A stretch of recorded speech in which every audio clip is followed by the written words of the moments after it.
Regina, Mater misericordiae, vita dulcedo, estes nostra salve. The Lord be with you. A reading from the Holy Gospel according to Luke. After Jesus had left the synagogue, he entered the house of Simon. Simon's mother-in-law was afflicted with a severe fever, and they interceded with him about her. He stood over her, rebuked the fever, and it left her. She got up immediately and waited on them. At sunset, all who had people sick with various diseases brought them to him. He laid hands on each of them and cured them. And demons also came out from many, shouting, "You are the Son of God." But he rebuked them and did not allow them to speak, because they knew who he was, the Christ. At daybreak, Jesus left and went to a deserted place. The crowds went looking for him, and when they came to him, they tried to prevent him from leaving them. But he said to them, "To other towns I also must go and proclaim the good news of the kingdom of God, because for this purpose I have been sent." And he was preaching in synagogues of Judea. The Gospel of the Lord.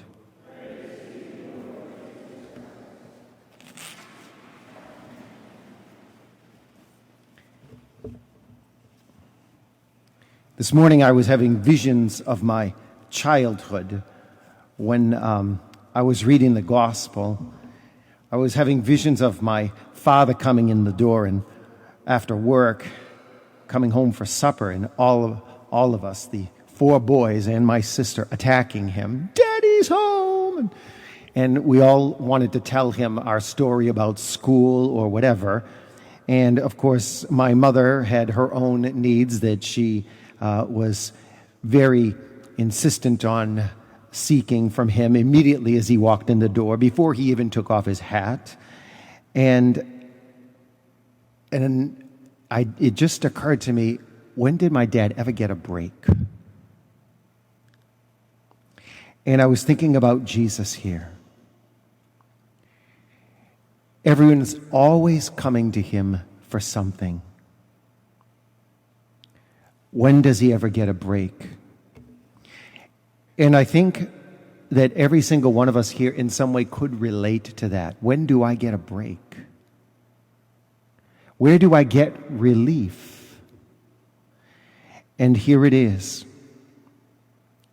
It says, he went to a deserted place. Even Jesus needed to take time to pray. Jesus needed to take out his earbuds and experience silence and take time to pray.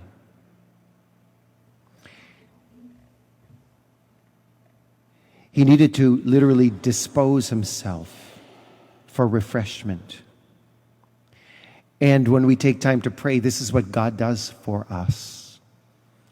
It's a time of refreshment. Some people say, "I just don't feel right unless I've gone to Mass on Sunday. Something is missing." Yes, the refreshment that Christ gives us, the consolation of seeking him, especially in the sacraments. But on the other hand, there comes great consolation in what we call self-giving. When I do something that makes somebody else happy, I don't know about you, but I feel invigorated. When I can make somebody else happy, I actually feel better about making somebody happy than I feel about having somebody make me happy. That might sound weird, but I get more satisfaction than that. And when we go to pray, we bring consolation to the heart of Christ also. And that's what happens in worship. So in a sense, coming to Mass even, although it seems like a difficult task sometimes, or it seems even boring or like a drudgery, that's part of the work of prayer. It's part of the love of prayer. It's saying, Jesus, as difficult as this may have been today, I came here for you. Because I know when you see me, you like seeing me. You let me touch your heart when I come to see you. And in prayer, we also offer thanksgiving, a recognition of what God does for us, a recognition of what He has given us. And we also involve in prayer what we call adoration. The Eucharistic Adoration Chapel. I'm not sure if this is going to happen this year, but it would be wonderful to have adoration time at the school. What do you guys think? You know, a regular time of adoration. Actually, they even make, I don't know if you have a monstrance. Is there a monstrance at the school? Oh, good, fine. So, yeah, go for it. We could talk about that.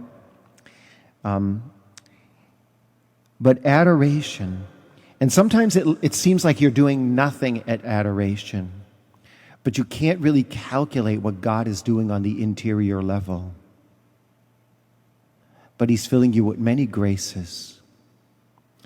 And even though it might feel like we're doing nothing at adoration, we're sitting with Him, and we're there to give Him our attention, and it brings consolation to the heart of Christ, which He so longs. I think one of the cures to the sense of agitation we often feel, especially with all the stuff that goes on in the world around us, I think the cure for this agitation could be the joy of unplugging and just taking time with Christ. Regina Celi, letare, alleluia, qui aquae meruisti portare, alleluia, resurrexit sicut dixit, alleluia.